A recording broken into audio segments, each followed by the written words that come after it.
அரிசி இலவசம், பருப்பு இலவசம், வேட்டி இலவசம், எல்லாம் இலவசம். ஆறுதலால் காயங்கள் ஆறுவதில்லை, அழுவதனால் எதையும் அடைய முடியாது, தூறல்களால் பயிர்கள் விளையாது.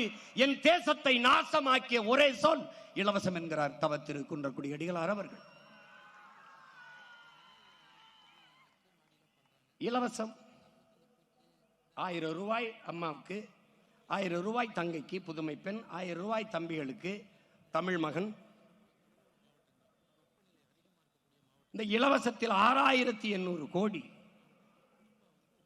இந்த பொங்கலுக்கு கொடுத்த 3000 ரூபாயில் இப்போது கொடுக்கிற இந்த கோடை விடுமுறைக்கு சேர்த்து கை செலவுக்கு சேர்த்து கொடுத்த 5000, அதிலே 6800, 15000 கோடியை இவர்கள் இழக்கிறார்கள். அறிவு சமூகம் இதை சிந்திச்சு பார்க்கணும். இலவசத்தில் இழக்கிற பணத்தை எங்கிருந்து எடுப்பார்கள்? அதான் கேள்வி. இந்த கேள்வி எழுகிற இடத்தில் மாற்றத்திற்கான சிந்தனை, விழிப்புணர்வு. நீங்கள் யார்? பெரிய சோழ பரம்பரையா சொத்தை வித்து எங்களுக்கு இலவசம் கொடுக்கிறீர்கள் என்ற கேள்வி